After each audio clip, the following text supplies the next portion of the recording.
So today we're continuing in our journey through the day-to-day Rambam. Once again, my name is Eli Backman. I'm usually on Monday. I had to switch with Rabbi Reichik yesterday, so I'm here today. I'm Chabad over in College Park, Maryland, and we're continuing our journey through the Rambam. We're doing Hilchos Avedis Kechavim, the laws of idolatry, and things related to idol worship. Obviously, it's forbidden, step one, but all the many at the beginning, if you remember, the Rambam brought down over 50 mitzvot connected to the concept of what we're discussing in these chapters. Chapter 4, where we're up to today, is going to take us on a fascinating journey into something which the Gemara has a machlokes, the Gemara has an argument in Sanhedrin, whether Ir Hanidachas, a city which had been led astray, a city which had been persuaded to go do idolatry, is something the Gemara talks about in between last week's Parshas Re'eh and some of the laws of Shoftim in this week's coming Parsha, and it discusses the concept of a city that's been led astray has a unique nature and therefore unique punishment. These are going to, chapter 4 is going to take us down that path. Now the Gemara tells us, as I started to say in Sanhedrin, that there's a machlokes. There's an argument between two of the rabbis in the Talmud. One of them says, this never happened and never will happen. The Lama, and therefore, why did the Torah share this concept with us? Lahagdul Torah lahadira, to teach us beautiful ideas in the Torah, not just in relation to this concept which may never happen, but in relationship with us and Hashem, idolatry, what we're prohibited, and etc. And then comes another one of them, Arayim in the Gemara, and says, no, it happened. And not just I know it happened, I sat at the ruins of said city once. So whether it actually happened in Al Machlokes and Gemara, but clearly it's not a common occurrence. Baruch Hashem for that. But as we're going to go through Perek Dalet, the amount of details that we need to accomplish, the criteria, the prerequisites for a city to be classified as this Ir Hanidachas. And if you don't mind, I'm going to use that term because it's just easier, but it's again a city that was persuaded to go do idolatry. And we're going to follow all the details, all the criteria, and what would be the punishment as we go through it. And again, it's a little bit long, so we're going to try to make our way through it as best as we can. If it's a question that you have that is related to what we're saying in order to help the flow, please feel free to let it ask. If not, let's kind of hold questions to the end. Perek Dalet, chapter 4. Madiche Ir Yisrael Harei Elu Niskala. The Rambam starts off and says, those who persuade, the persuaders of a city amongst Yisrael to do Avodah Zarah will be stoned. Even if they themselves did not worship idolatry, they were the persuaders. They didn't do it themselves, but they were able to convince the city to go ahead and follow this path of idolatry. And the people of the city who followed and actually went ahead and did idolatry, Neharagim and Saif will be given the punishment of Saif. Saif is sword. They will be put to death by a sword. And this is that they actually worshipped idolatry. Or they accepted upon themselves the godliness of the deity. They accepted upon themselves this pagan, this Avodah Zarah. Now, if you remember in last parak, we learned that the general punishment for an individual who does Avodah Zarah, and they go through the entire process of the witnesses coming and witnesses warning him and watching him and bringing him to Beis Din, and all the details that we got into and we will continue to get into in the laws of punishment, he was put to death through skila, through stoning. Here the Rambam's telling you that Ir Nidachas is special, it's Besayim, it's with a sword. And we're going to get into a lot of that as we go back and forth. And where do we learn the prohibition against, the warning against this? That you should not be heard when it mentions the desire idolatry, you should not say it, and it should not be heard through your mouth, which means that your mouth should not be a tool or conduit to help others come into contact with idolatry. That's the warning against the persuaders and what they're going to do. And Ir Hanidachas cannot be considered an Ir Hanidachas. A city will not be considered an Ir Hanidachas until those who are coming to persuade right? Are from that tribe and from that city. Shenever, as it says, Mikirbecha v'yadichu es Yeshua Iram. The Mikirbecha, they come from amongst you. That means your tribe. The Yeshua Iram, and the members of your city. So that's a homegrown, if you wish, kind of situation. V'ad adicha shnayim or yesral shnayim. And there needs to be at least two individuals who are persuading, or more. Shenever yotzu anoshim b'nei b'liayel v'yadichu es Yeshua Iram. Yotzu anoshim, people will go out. Anashim is plural, so the least of plural is two. It has to at least be two. Until they can persuade the majority of the city. And those who were persuaded are from 100 until the majority of the tribe. But if they persuaded a majority of a tribe, let's say there's 10,000 people in a tribe, and they persuaded a majority is 5,000 plus, right? Then they will be taken as individuals. And remember here, there's the Yechidim which get skila, as we learned to Perek Gimel, they'll get the stone and they'll be treated individually, not as an Ir Nidachas. And then there's creating this unique situation of Ir Nidachas with all the unique halachos, which makes them a majority, a plurality of them becoming a unique unity, if you wish. Shenever, because it says Yoshvei Ha'ir, because it says this inhabitants of the city, but not everyone.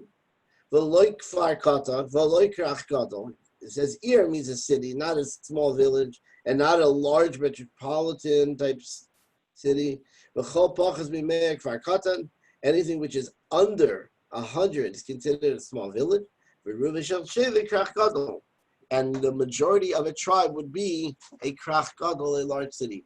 The Rambam is going to be analyzing the words in the last week's parsha that talks about Ir Nidachas word by word and help us create the criteria necessary for this Ir Nidachas. So step number one, it has to be at least two anoshim. They have to live in that city, Yeshvi Iram.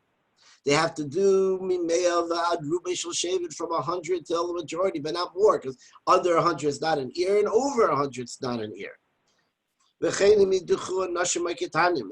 if the persuaders were women or children, or if an individual, a very one charismatic individual affected persuaded the entire city, or not a majority of the city, but only 10%. Or they did it on their own. One day they woke up and they had this brilliant idea, we're going to follow an idolatrous God. Or those who persuaded lived in the next city over. We do not give the city the law of this Ir HaNidachas. Allah, so what law do we give them? They're like individuals, like individuals who went ahead and did avodas kechavim on their own, and therefore recycling al kol misha avad, and therefore you stone anyone who did idolatry. But their money goes to their heirs; their inheritance will pass on. Kishar harugi besdin. If someone is put to death by besdin for any of the capital punishments throughout the entire Torah, their inheritance goes on to their children, or whoever inherits their heirs later. But an Ir Nidachas, as we're going to learn later, is different. So if we do not have the proper criteria that we said earlier, then they become individuals. And one of the aspects of individuals is they have a different death penalty. And the other thing is that their money can go on to their heirs. Gimel. And done in din Ir Nidachas al Beveser shel Echad V'Shivim. We can only do this categorizing of a city as an Ir Nidachas in the Supreme Court of 71 judges.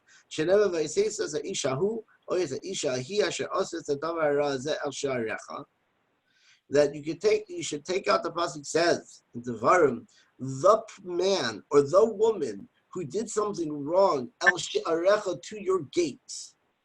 What happened at the gates? The gates of every city had a bezdin of Chav Gimel, 23 judges.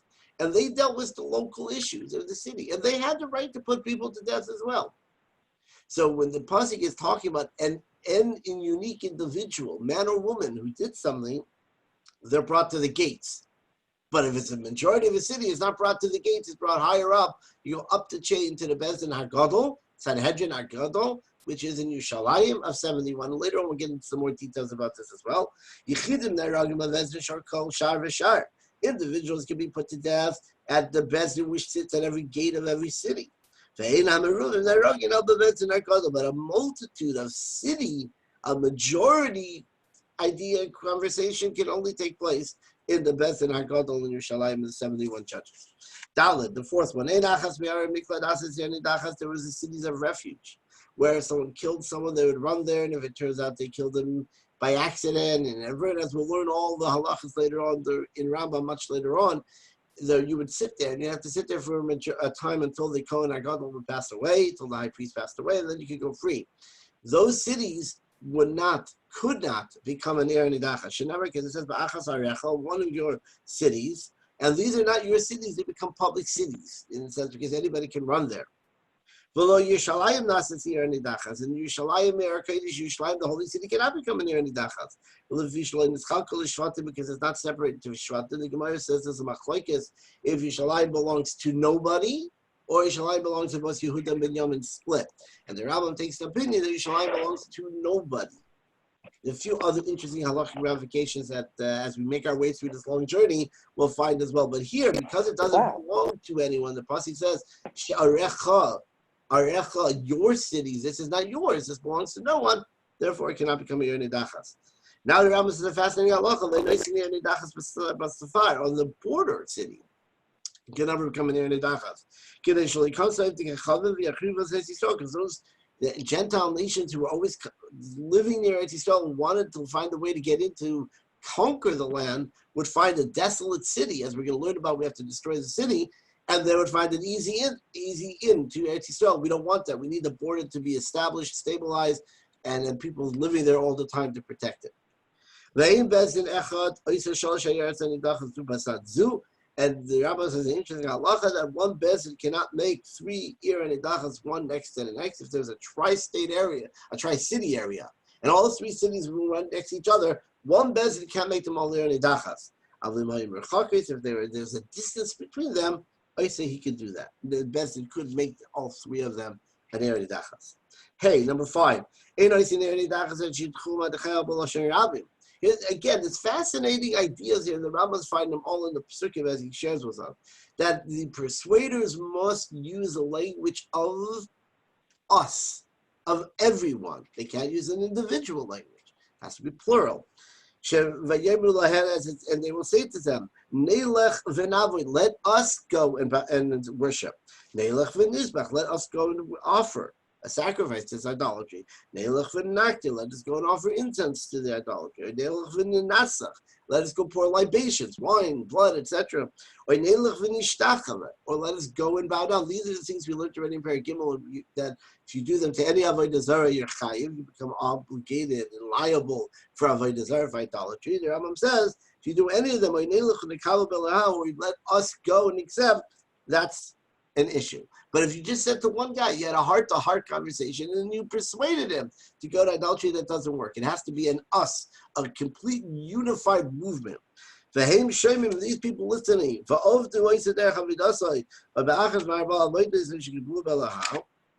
and the people listening heard this, the let us movement go up, join the movement, that's a problem. The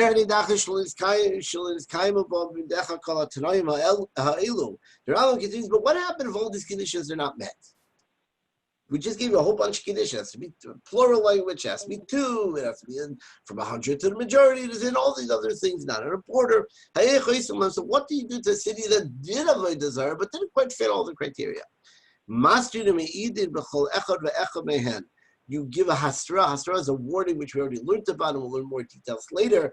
In order to have a capital punishment in Torah law, 2 witnesses need to come over and warn you and say, if you do X, the punishment is Y.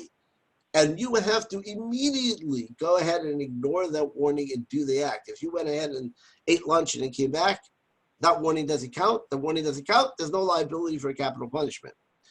This is to make sure we know that you're not doing this by mistake, or you forgot, or you get distracted. You warn you don't do X and you do X, then we know you paid attention to the warning and you didn't mind it. And you didn't pay attention, rather, and then you get the punishment. So what in this case, you give this Hasra, this warning, and the witnesses that testify against each individual who did idolatry, and therefore they will receive the stoning punishment as individuals who served idols. Their money will be given to their heirs, their estate will be passed on. Vav, number 6. Now the Rambam goes through the entire process. There's some beautiful insights here, and depending on the time, we're going to try and stop on 1 and 2 as we go through here. What is we told you the criteria, but what is the actual process? How does this all play out? The Rambam gives you step by step. How does this work? How does a city that's able or potential to come an Ner Nidachas, how does that work? So number 1, Bezdin HaGadol Shalchem V'Toshim V'Chokrim. The Bezdin HaGadol in Yerushalayim hears rumors that in city X, all of this chaos and idolatry and improprieties and all this stuff is going on. So they send people down to the city, V'Toshim V'Chokrim, and these individual emissaries come in there and they investigate and they probe Achiyadu B'Riyah Berura, until they're completely convinced was absolute clear proof. Not circumstantial evidence, not hearsay, none of that, but actually they went down and they investigated. And they found out that the entire city or the majority of it, and they're not following idolatry. So the Bezdin sends 2 individuals come to the city and they open up this kind of investigation and they really see that what's going on is true. It's not a rumor. Then the Bezdin HaGadol sends them 2 Talmidei Chachamim lahaziram ulahachaziram, to warn them and to return them, to bring them back. Fascinating, because it's a fascinating discussion in the commentaries where the Rambam gets this idea from. It's not brought down in the classic Mishnah and Gemara, and lots of interesting conversations. But the Rambam is teaching us something fascinating here. Bezdin has a responsibility and obligation to go try to help them. And he sends him messengers to go convince them otherwise. You were persuaded this way, let's unpersuade them if you wish. As if they listen to these 2 people and they do tshuva mutav, it's good. And we're okay. But if they continue their wicked ways, Bezdin goes ahead and commands all the Jews in the area to kind of go up and wage war with the city. Now you imagine the city shuts their gates and says, no, we're not going to let you take us over. So we kind of lay siege and we do whatever we need to do to be able to get into the city. Now I'm just going to stop for a second. Fascinating insight, which we can talk about for days here. The Rambam says something that if you were already found guilty, they already did the Chakira Trisha, they did the investigation, and they already know you're guilty. And 2 individuals come back and say, you know what, change your ways. You say, I'm going to change my ways. You can walk free. We don't find that halacha anywhere. Let's say somebody kills somebody, and it brought 2 witnesses, bring him up to Bezdin, and Bezdin says, you're guilty. We were going to put you to death. And the person raises up his hand and says, Hashem, accept my tshuva, I'm doing tshuva. What is Bezdin going to do? They're going to put him to death. Because we can only see, as a judge, what we see. And the halacha says, if you have testimony and witnesses, etc., you give them whatever punishment. We can't accept tshuva. Otherwise, there'll never be punishment. Everyone will say, I did tshuva. But here the Rambam is saying that tshuva is accepted. And the Raavad, the classic commentary who argues, and in many actual prints of the Rambam, it's printed deeply within, a gloss within, not a side commentary, but right in the middle of it, says, I'm glad they can do tshuva. That's a great thing, but we never find such an idea. Where did Rambam come up with it? And I'm going to share a quick thought because I don't want to run out of time here, and we can develop this later if you want. The Rebbe has an interesting discussion about this. It goes to the following point. The entirety of Ir Nidachas is about unifying these people into this act of idolatry. As long as you're an individual, you're like we learned before. You're an individual, you go through that individual process. It's a different death penalty, your inheritance is different, as we said, etc., etc. Here there's unity that's becoming created. And the Rebbe talks at length of what's that unity mean, where's that come from, etc.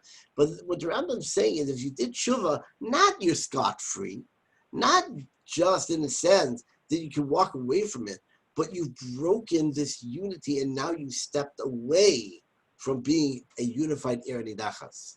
So tshuva helps, not just in a sense to remove the punishment, but in a sense to remove the determination of an Eretz Dachas, because the determination of the Eretz Dachas needs to be a unity that's for evil and for bad. And this would kind of change that. And that goes at length because unity comes from within, from the soul, the neshama is their true level of unity, and it goes on to explain that at length. And again, we can perhaps get into it a little bit later, longer. But it's a fascinating idea. I just wanted to highlight the idea of tshuva helping here, which we don't find by any other bestim.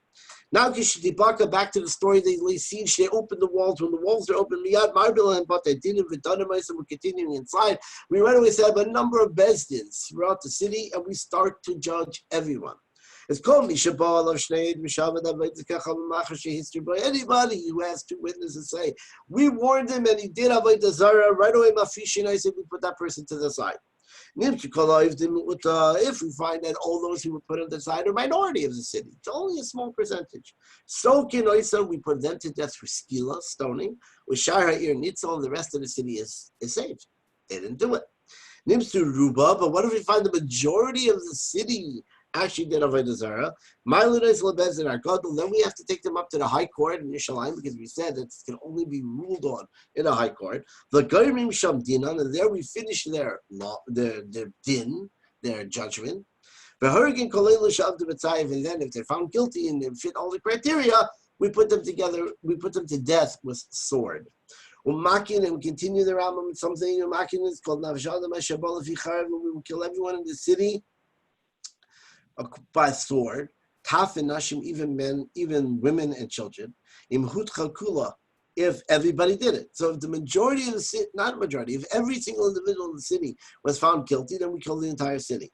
If we find that those who did idolatry were the majority,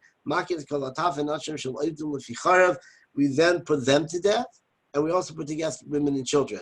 And there's a lot of conversation. We don't find collective punishment in Jewish law. It seems to go against the morals. And again, we can talk about this at the end. And Mepharshim, the commentaries go back and forth trying to understand this halacha, what it exactly means.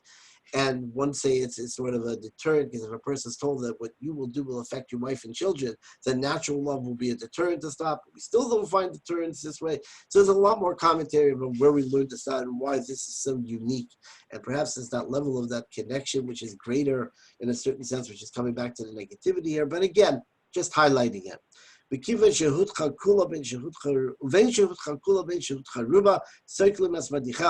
But again, those who did the actual persuasion, they're put to death through skila.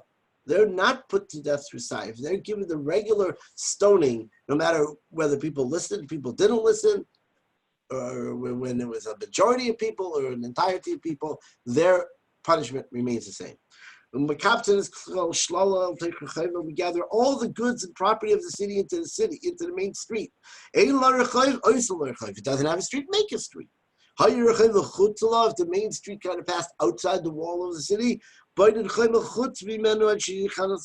we have to now build a new wall around the street. So the street should become part of the city, because it says, to the street within it, we put all the property. And what do we do there? We're going to learn too that what we have to do to all that property. But we put to death all live animals, and we burn all this property that we put in the street. We put all the property, and the city is burned. And the burning of it is a mitzvah, because it says in the pasuk, the verse says you shall burn in fire, through a fire, the city and all of its goods, all of its property. 7. What about the property of the righteous? In other words, those who never did Avodah Zarah. They're the rest of the individuals of the city that did not do idolatry together with the majority. Again, you have a majority of the city, but you still have some people who follow the right way. It's the Strafi B'chlal Shalala, their property is also burnt. Since they sat there They live there, they resided in the city, their property will be burnt as well as also lost. And anyone who has pleasure, someone says, oh, you're burning this stuff anyway, I could use that, let me take it. Anyone who has any benefit from this property, loika achas, will be receiving a measure of lashes. It will be malchus. Shenever v'lo yidabek b'yadcha ma'uma min acher, and you should not let anything come into your possession from that which has been condemned. Ches v'ir nidacha shehuzru eideha. Here's an interesting kind of parenthesis, tangential kind of idea.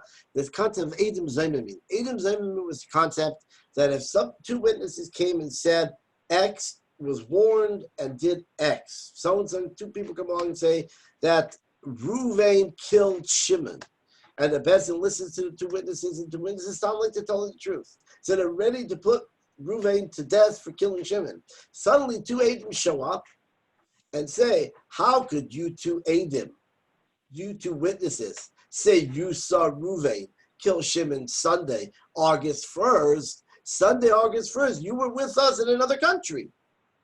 So we find out they're lying, but not just lying.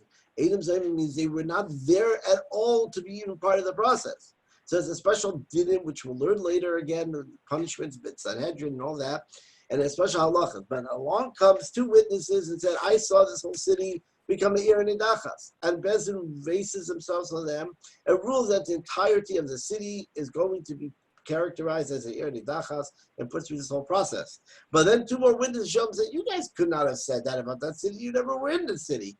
You were with us in another country. So what happens? So the Rambam is a practical conversation here. The Ir Nidachas, and Ir Nidachas, that the witnesses were called Zoymimi. That means they were proven to have been somewhere else and not able to have said such testimony. Kol HaMachzik b'nechaseha zacha. Anybody who sees a pile of property in the middle of the city about to be burned, but now it's not going to be burned because the witnesses were found to be false. You could grab anything you want from the pile. You can keep it and you can have benefit from it. The Rambam continues, why can you keep it? Because the moment the Bezdin said, we're classifying you as Ir Nidachas, we're putting your property in the city and burning it, everybody who owns it kind of already was what we call Mingayish. They gave up their ownership to it because it's going to be burned. It's not mine. It's done. It's over. It's finished. I'm never going to see it again. And because a person who gives up the ownership of his item now has no owners. If it has no owners, anybody can take it. So again, that's a halacha in the concept of ownership and non-ownership. But the Rambam is just saying that's how strict and severe it is. That the moment Bezdin says this is what's going to happen, everybody assumes that and automatically not just on themselves but on their property. So therefore, someone else can come and grab it, even though we find it to be false. But it still remains ownerless until somebody literally takes it and possesses it. Now we're going back to this process. So what happens in Ir Nidachas? We went through the entire process and met all the criteria, and it was burnt down and destroyed. It will never be rebuilt. Whoever rebuilds a city like it will be given lashes, will be punished. And the pasuk tells us, the verse says, it shall not be rebuilt. So you're not allowed to do that. You can make gardens and orchards. You can plow it and make it nice. Like to Medina, you cannot rebuild it like it was. So you can't rebuild a city. But if you want to take that property and kind of plow it through and make it a nice orchard, make it a nice garden, that you're allowed to do. Tess. Shayara ha'iveres b'makro bakim, a caravan that's traveling. And they go from city to city. As im avra b'ir nidachas v'hut chayima. So one night they land in the Ir Nidachas, they stopped to take thing, and they joined them. They were persuaded. If they were there for 30 days, then 30 days you become part of the city residents. So you get in-state privileges, I guess, and in-state liabilities after 30 days. So therefore you put to death by sword, and you lose your money, it gets burned, the property gets burned. But if they're there less than 30 days, we don't consider them part of the city. There's just an individual who did idolatry, you'll be put to death through skilla, and your money will be able to be passed on. What if I give you a piece of property to hold for me? And not you as in any individual, hopefully, but I give to someone living in this Ir Nidachas a piece of property. And they do Ir Nidachas, so that city becomes categorized and it gets put to death. What about my property? I don't live there. So even though the person in the city of the Ir Nidachas accept the responsibility, it will not be burnt, but it should be returned to the owner. Because it says shlala. Shlala means its spoils, its property. Not the property of its neighbor, of its friend. What about the property that belongs to the people who are being put to death and are the reason for their nidachas? But their property is the next city over. They lend somebody a piece of property, a tool, etc. Is if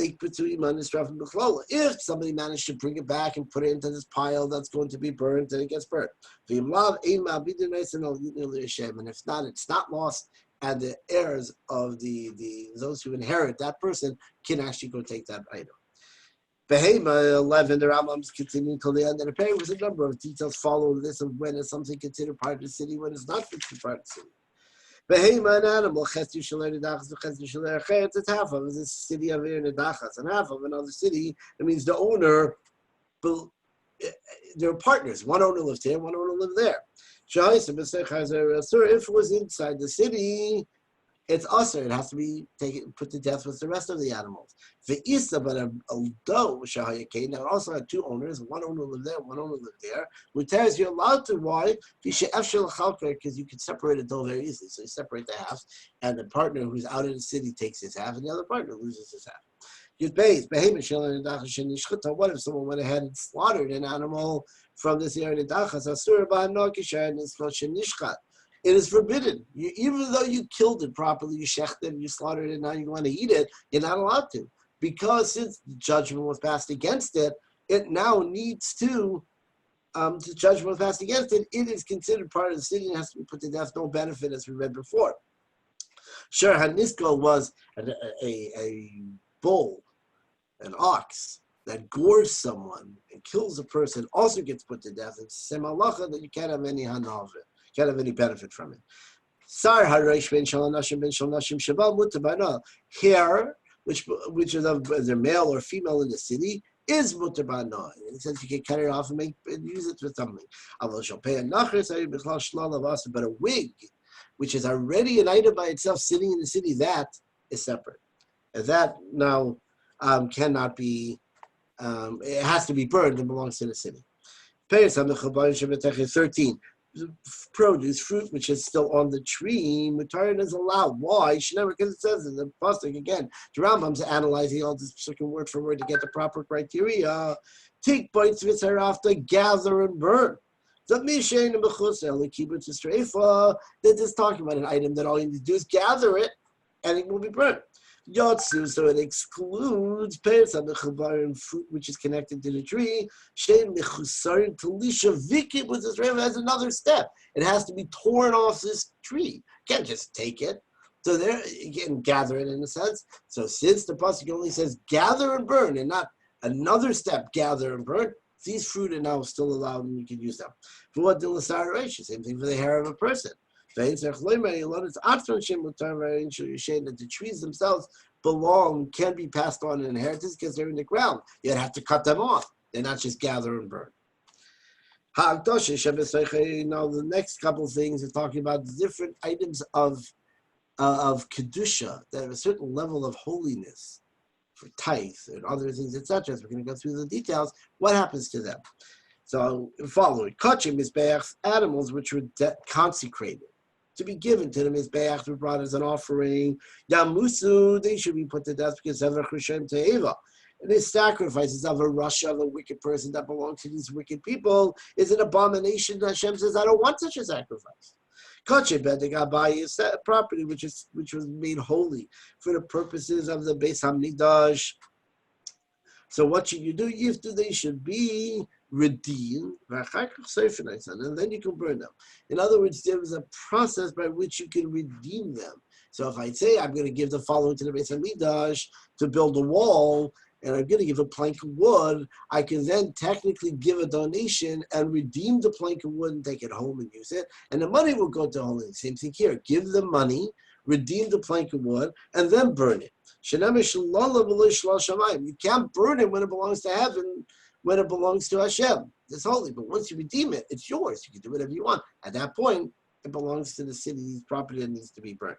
14, abachar, a firstborn animal, or tithes, which are found inside this city, which has become an era nidachas. If tamimim, if they were whole and unblemished, harehem kachim mizbeach v'yamusu, then they belong to what can be offered to the mizbeach. A firstborn animal had to be brought to the mizbeach. If it was an animal which was unblemished, she brought it as a karban. We just read a few lines before that anything which is said as a karban cannot be brought. Hashem does not want that. It's an abomination. So what should you do? Well, you have to let it die. Ubale mumin, if it is blemished, if it does have something that does not allow it to be brought up on the mizbeach, on the altar as a sacrifice, since at that point you can do what you want with it because it cannot be. You have to go through a process, etc., which we'll learn later when we get to those halachas, but it can become yours, then it will be put to death. Truma is another level of tithe that was brought and given to the Kohen. If you gave it to the Kohen, to the priest already, it has to be left to rot because it already belongs to the Kohen, and since the Kohen's a member of the city, all of the things that belong to him have to be destroyed. We don't burn it because that's disrespectful, so we just got to leave it on the side for it to rot. But if it's still in the hands of the Yisrael, the owner, the Jew, who not the Kohen, who owns it, so he should then not give it to a Kohen in the city and go through this process of it needing to rot and be destroyed. Give it to a Kohen of the city next door, the neighboring city, because they become they take on a physical holiness and they belong to Shemayim, and therefore we have this concept of what to do with the truma. And therefore, if it belongs to a Kohen already, it has to rot. Be out of respect, we don't burn it. And if it doesn't belong to a Kohen, give it to a different Kohen so you won't have to go through this process. 15. The second tithe. There's a process of tithes that went through 7 years. And some years we brought Meisid, and there's Meisid Sheni, and then there's other levels, Truma and Truma's Meisid, all the things which, again, the Rambam's going to cover it all. Just stay tuned and bear with us for a little while. A couple months, actually, maybe a year till we get to this. But the second tithe, or the money of the second tithe, the money which I used to redeem the second tithe, which is a process again. I could use money to redeem it and then bring the money, because if I lived outside of Yerushalayim and you had to take produce once a year up to Yerushalayim to eat it, tithe and holiness, it could go bad. So what I could do is redeem it on money, save the money, and then take the money to Yerushalayim and spend the money there in holiness. So now there's the money sitting in a jar that I had redeemed all of my Meiser Sheni, my second tithe, and I'm waiting to take it to Yerushalayim. What do you do with that? The Kisvei HaKodesh and sacred writings, which are in the city, Sefer Teres, etc., Svarim, holy books. What do you do with these things? Harei Elu Yiganzim. These things have to be put away and be hidden. We can't destroy holy works, as we already learned in the earlier halachas. We say that Torah about destroying God's name, etc. On the other hand, we don't want to burn it because that's disrespectful. So we put it in Geniza, we bury it, and leave it there. Next one, it's Tazayin, 16. Now the Rambam continues and says the following: anyone who goes through this process, any dayan, any aid, any witness, any judge, etc., and makes it and can makiv as if they brought a complete offering to the Almighty. Shenemar kolol Hashem lekecha is completely consumed by Hashem. Not just that, the Rambam continues, he removes the anger of God amongst Bnei Yisrael. Because Shenemar, as it says, Laman Yoshiv Hashem will help Hashem turn away, if you wish, from his anger. Hashem's angry at what's going on. And then now you've helped to alleviate that anger. Umevi aleim bracha v'rachamim, and will bring down upon these people who go through this process, which is not an easy process. To go through the entirety of this logistics not easy, but psychologically to be there as watch a city in Israel be destroyed, as people be put to death, and dealing with the numbers of all of this, men, women, children, animals, burning, and all that. Hashem says, I will give you bracha and racham. I will give you mercy and I'll give you blessing. And I'll grant you mercy, the pasuk says, and he will send you rechamcha, and I'll give you mercy, and I will make you flourish. And other Hashem said, I will help you come out of that okay. And with that, we finished this parak, and we can obviously open up if anybody has any questions. Thank you for joining if you're leaving at this point.